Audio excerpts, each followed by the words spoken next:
The knock at my door came at 10:37 p.m. on a Friday.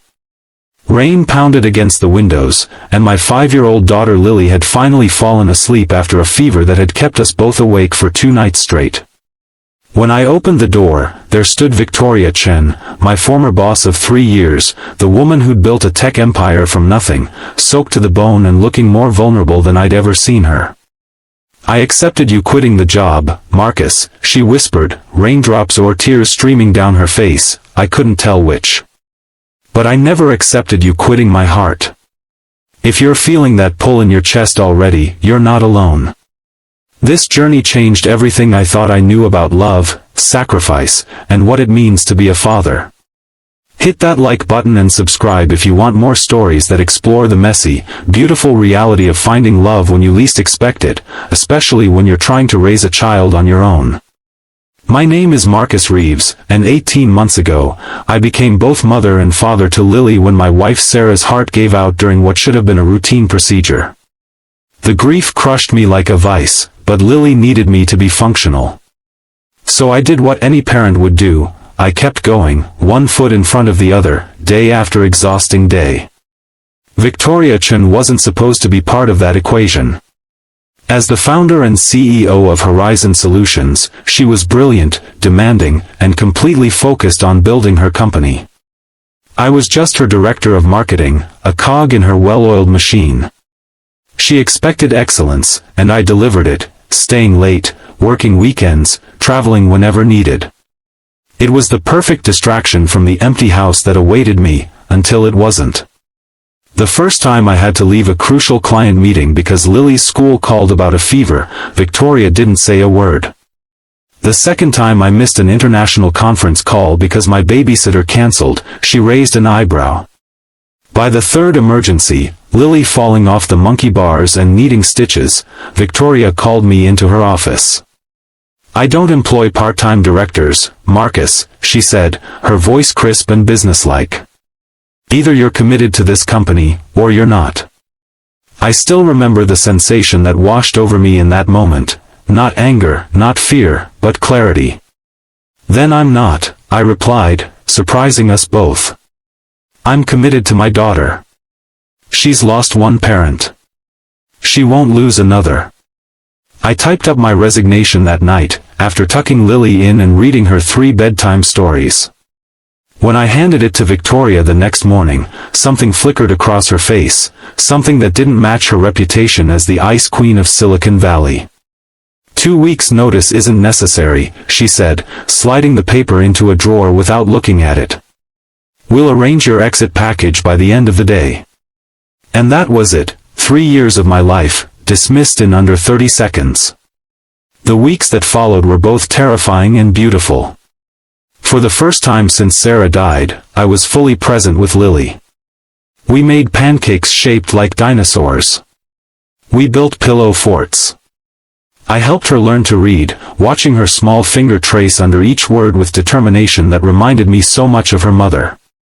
The emergency fund dwindled, but I started freelancing, taking projects I could work on after Lily's bedtime.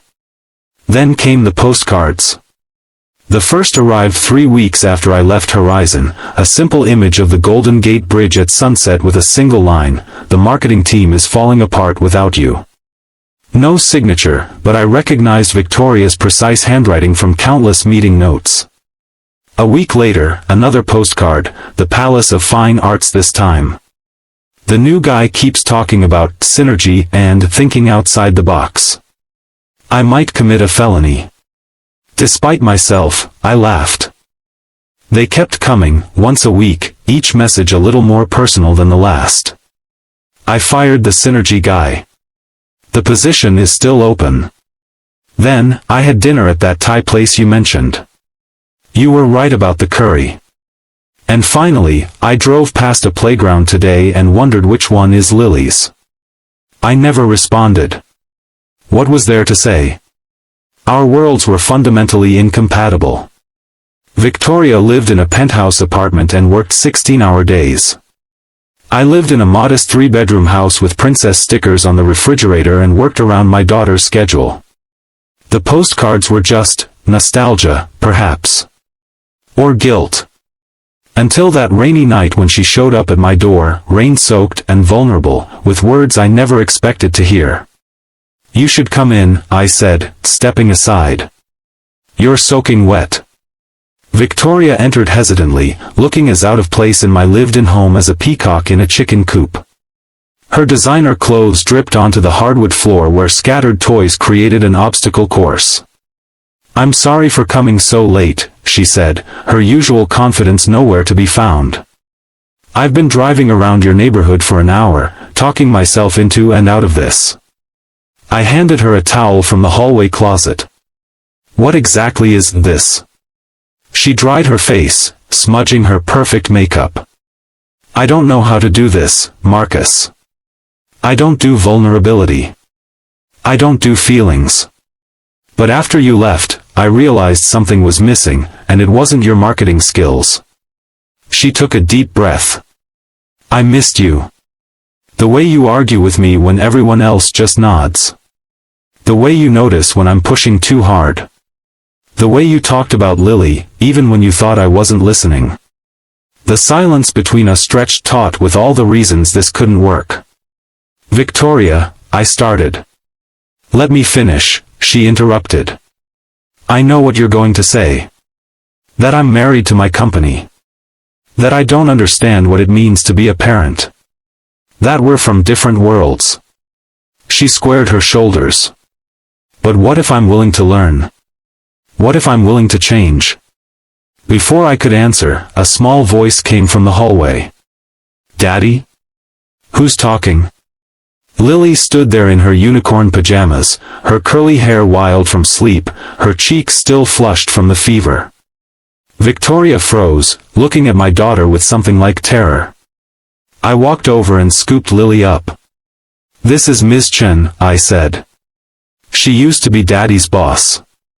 Lily regarded Victoria solemnly. "Are you the lady from the postcards?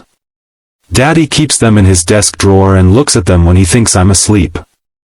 I felt heat rise to my face as Victoria's eyes widened in surprise. "Yes," Victoria answered, her voice gentler than I'd ever heard it. "I'm the postcard lady." "Are you sick?" Lily asked, noticing Victoria's wet clothes. "When I'm sick, Daddy makes me hot chocolate with the tiny marshmallows and we watch movies in the blanket fort." Something shifted in Victoria's face then, a softening, a surrender. "That sounds wonderful, but I'm not sick. Just wet from the rain." "Daddy can still make hot chocolate," Lily said with the absolute certainty of a 5-year-old. "And I can share my special blanket. It has unicorns on it." Victoria looked at me, a question in her eyes. "Hot chocolate might be possible," I said carefully. "But it's very late for little girls who are getting over fevers."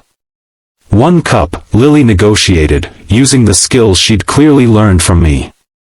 "And then I'll go right back to bed. Promise." And somehow, that's how I ended up building a blanket fort in my living room at nearly 11 at night, with my daughter and my former boss huddled inside, sipping hot chocolate. Lily, exhausted but fighting sleep, asked Victoria question after question. Did she have a daddy? Did she like unicorns or dragons better? Had she ever broken a bone? Victoria answered each one with surprising patience, revealing pieces of herself I'd never seen during our years working together. She had a father, but he'd been very strict and they weren't close. She preferred dragons because they don't wait to be rescued. She'd broken her arm at 12 falling from a tree she'd been told not to climb. When Lily finally dozed off against my shoulder, Victoria whispered, "She's extraordinary." "She is," I agreed, carefully extracting myself to carry Lily back to bed. When I returned to the living room, Victoria was picking up the scattered cushions, attempting to restore order. "You don't have to do that," I said. "I don't know what I'm supposed to do," she admitted. "This isn't exactly covered in How to Tell Your Former Employee You've Fallen in Love with Him." The word love hung in the air between us. "Victoria," I said gently, "my life is 5 a.m. wake-ups and school drop-offs and chicken nugget dinners. I can't go back to being available for last-minute trips to Tokyo or conference calls at midnight. I'm not asking you to. She squared her shoulders. I've done a lot of thinking since you left. About what matters. 6 months after that rainy night, Victoria proposed a new arrangement.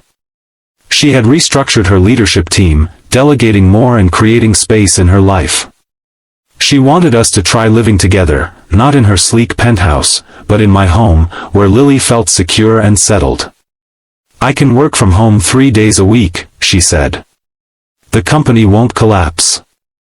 And I'll be home for dinner every night, even if it means logging back in after Lily's in bed. Are you sure? I asked. This is a big change. Her answer was to kiss me, then present me with a business plan, complete with charts and contingencies, for how we could make it work. It was so quintessentially Victoria that I laughed until tears came. We moved her in on a Saturday. Lily helped by instructing the movers exactly where each box should go and informing Victoria which drawer would be hers in the bathroom. That night, after Lily was asleep, Victoria and I sat on the back porch, her head on my shoulder.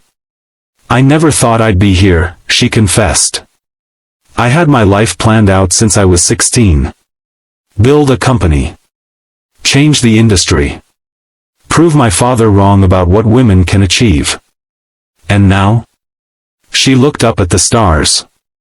Now I think maybe success isn't what I thought it was. Maybe it's found in smaller moments. Like watching Lily master a new word. Or seeing you smile when you think I'm not looking. The journey wasn't smooth. Victoria still worked too much sometimes. I still struggled with letting someone else into the parenting role Sarah should have shared. Lily still had days when she acted out, testing boundaries and processing complex emotions no child should have to face. But we figured it out, day by day. Victoria learned to be present, to put her phone away and engage fully in our family life.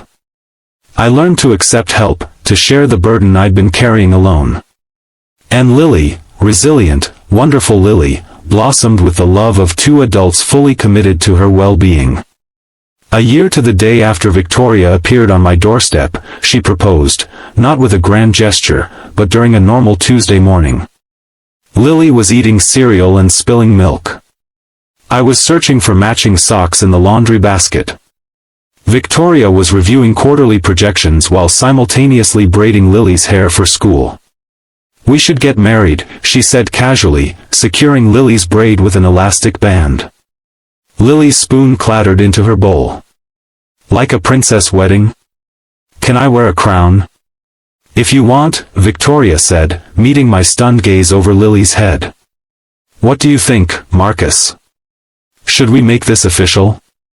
In that moment, surrounded by domestic chaos, mismatched socks and spilled milk and half-finished breakfast, I felt a completeness I never expected to find again after Sarah died. Yes, I said simply. We should. Victoria smiled, the real smile that had become increasingly common. Good. I've already run the numbers, and marriage is clearly the optimal solution for our situation. Lily looked between us, confused. Does that mean yes? It means yes, I confirmed, laughing. It means we're going to be a forever family. Lily cheered and flung herself at Victoria, milk-sticky hands and all, clinging to her designer blouse without a care. And Victoria, the same woman who once berated an employee for bringing a coffee cup into a client meeting, simply hugged her back, blouse be damned. That's the thing about life, it rarely follows the path we expect. Sometimes the biggest blessings come disguised as our greatest challenges. Sometimes the person who drives you crazy is the same one who makes your heart feel whole again.